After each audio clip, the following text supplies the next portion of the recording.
Bonjour à tous, alors j'espère que vous allez bien. On se retrouve aujourd'hui pour la deuxième partie de cette série de vidéos sur mon Noël à moi. Cette partie concernera les jeux de société et donc tout ce que j'ai reçu en jeux de société pour Noël. Il y en a un qui était dans ma wishlist et tous les autres je ne les connaissais pas et je suis ultra ravie. J'ai fait une excellente découverte, même des excellentes découvertes. Donc je vous montre ça tout de suite, on va aller dans ma chambre poser tranquille, voilà, je vous montre ça tout de suite et je vous montre un petit peu ce qu'il y a à l'intérieur. C'est parti pour les jeux de société, j'en ai eu quelques-uns et je suis vraiment ravie parce que chaque fois c'est dans mon univers. Donc on va commencer par un jeu de questions, j'en ai pas tant que ça dans ma collection et je suis super contente, celui-ci on y a joué à Noël et c'était trop bien. Il s'appelle Lonely Planet, c'est le tour du monde en 1000 questions, un jeu pour voyager entre amis. Alors que je vous dise tout de suite, c'est de 2 à 12 joueurs et c'est à partir de 13 ans. Donc c'est un jeu de questions sur les pays tout simplement.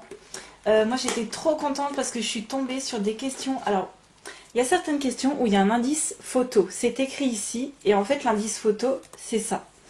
Et moi j'étais trop contente parce que j'ai eu 2 questions où il y a un endroit où j'ai vécu en Espagne. Et pour moi, j'avais même pas besoin de lire la question que je connaissais déjà la réponse. Enfin, j'aime beaucoup. C'est un jeu vraiment super sympa. Même si vous n'êtes pas allé dans les pays, vous pouvez très bien répondre. Et vous avez un joli petit dé. Voilà. Super jeu. J'adore la boîte qui s'ouvre comme ça. Je trouve que c'est super pratique. Vous ne mettez pas le couvercle je ne sais où. C'est top. Ensuite, on va passer au jeu d'énigmes. J'ai eu le joli jeu d'énigmes de Assassin's Creed. Identifiez votre cible, résolvez les énigmes et frappez de Marabout. Alors, c'est un jeu d'énigmes, il y a 600 énigmes à résoudre. Combien il faut de joueurs? Alors, nouvelle édition incluant Assassin's Creed Origins et Assassin's Creed Odyssey. Donc, il va falloir que je potasse sur le sujet parce que c'est un jeu sur l'univers Assassin's Creed, comme vous l'aurez compris. Tiens, il y a le prix, 35 €. Alors 200 cartes de questions QCM, vrai ou faux, qui suis-je, anagramme, suite logique, défi, etc. Par contre, je n'ai pas le nombre de joueurs. Je n'ai pas le nombre de joueurs, ce qui est chelou. Je pense qu'il faut être au moins 2 joueurs. C'est vraiment bizarre. Je voulais vous dire le nombre de joueurs, mais je suis désolée, je ne l'ai pas. Donc voilà pour ce jeu-là. Ensuite, toujours dans les énigmes, parce que j'adore ça, et alors là, c'est une excellente découverte. J'ai à peine joué, j'ai pas pu jouer. Mais je sens que ça va être du lourd. Alors je recule un tout petit peu.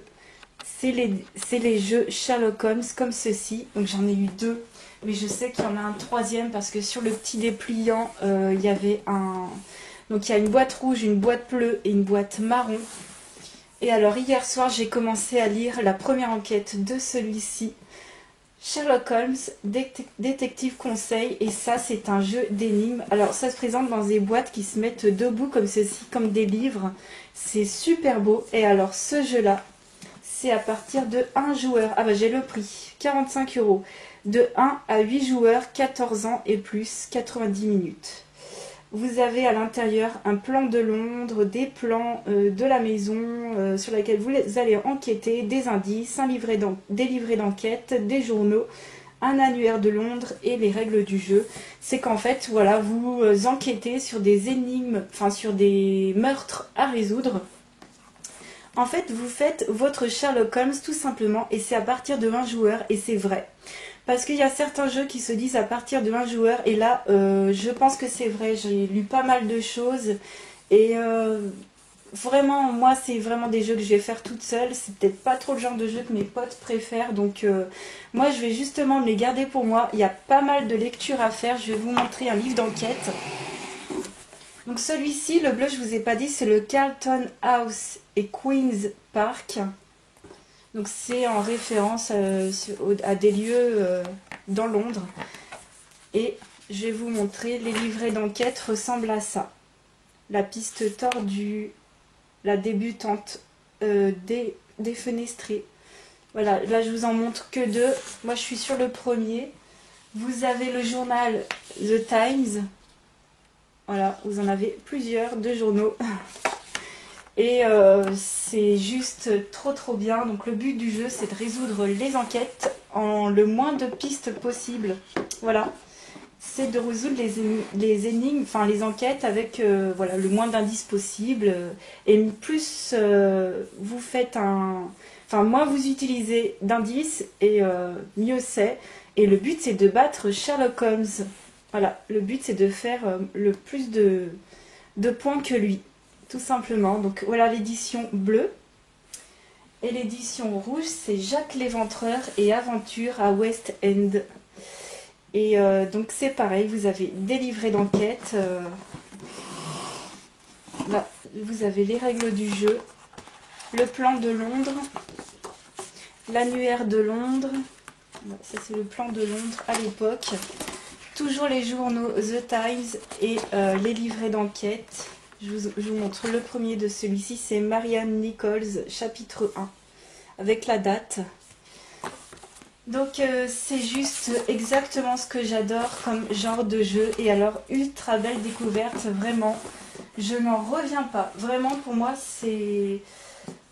Je pense que ce sont vraiment de beaux jeux. Donc dès que j'ai fini la première enquête, j'essaierai de vous en parler.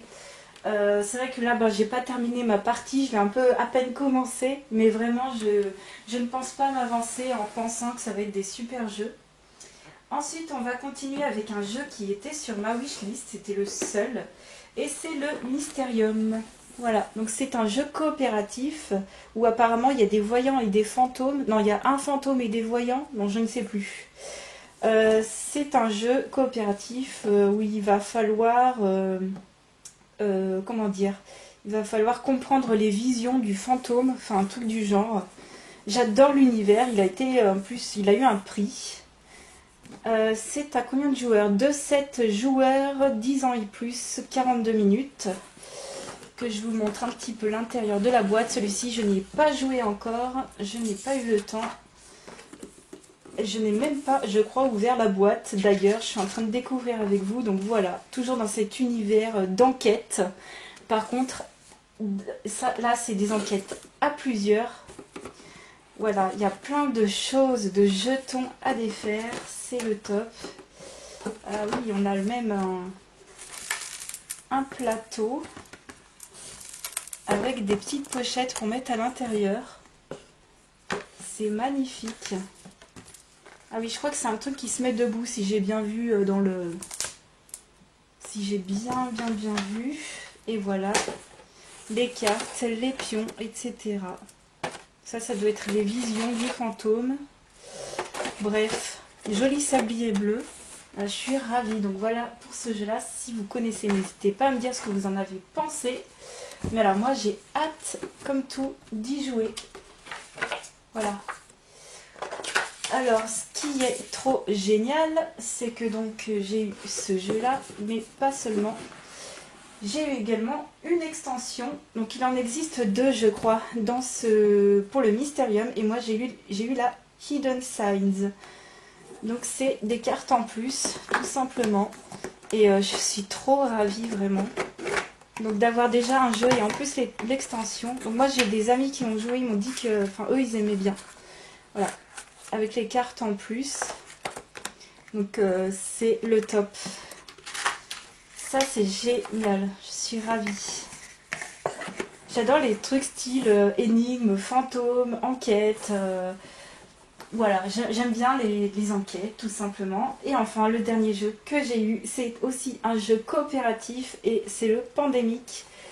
Je suis mais tellement trop contente. Vraiment, je suis ravie. C'est un jeu coopératif où il va falloir sauver l'humanité. Voilà, le destin de l'humanité est entre vos mains. Il faudra sauver en fait les gens des virus, je crois. Donc vous avez le plateau du monde. Vous êtes par exemple un médecin ou un chercheur et puis chacun, on a des pouvoirs spécifiques, il me semble. Ça fait un peu comme voilà, l'île interdite en fait, hein. On incarne un personnage et puis on a chacun des pouvoirs spéciaux et voilà, là le but c'est de sauver l'humanité. Donc on ira sauver l'humanité avec mes potes. On adore ce genre de jeu donc c'est super. Donc on a les pions et puis les cartes. Voilà. Donc voilà pour tous ces jeux. Sachez que vous pouvez retrouver tous les jeux de société que je possède dans ma boutique Amazon, ainsi que tout ce qui concerne l'art-thérapie. Et je mettrai même en plus des choses en plus autres, hein, qui n'ont rien à voir ni avec l'un ni avec l'autre. Mais n'hésitez pas à aller voir si ces jeux vous intéressent également. Je vous ai pas dit le nombre de joueurs pour celui-ci, c'est de 2 à 4 joueurs, 8 ans et plus, 45 minutes. Voilà, donc ça c'est un jeu coopératif, hein, comme le Mysterium. Ça c'est des jeux qui se jouent avec vos amis et pas contre vos amis, hein. C'est pour ceux qui ne sauraient pas. Et puis le Sherlock Holmes aussi, c'est un jeu coopératif. Si vous jouez à plusieurs, et vous pouvez même jouer tout seul, donc c'est le top. Voilà, ça va falloir que je potasse. Et puis les questions. Super, on a appris plein de choses. Donc voilà pour tous ces jeux. Donc n'hésitez pas à aller voir ma boutique. J'espère que cette vidéo vous aura plu. Je vous fais plein de gros bisous. Et je vous dis à très vite pour une autre vidéo. Ciao!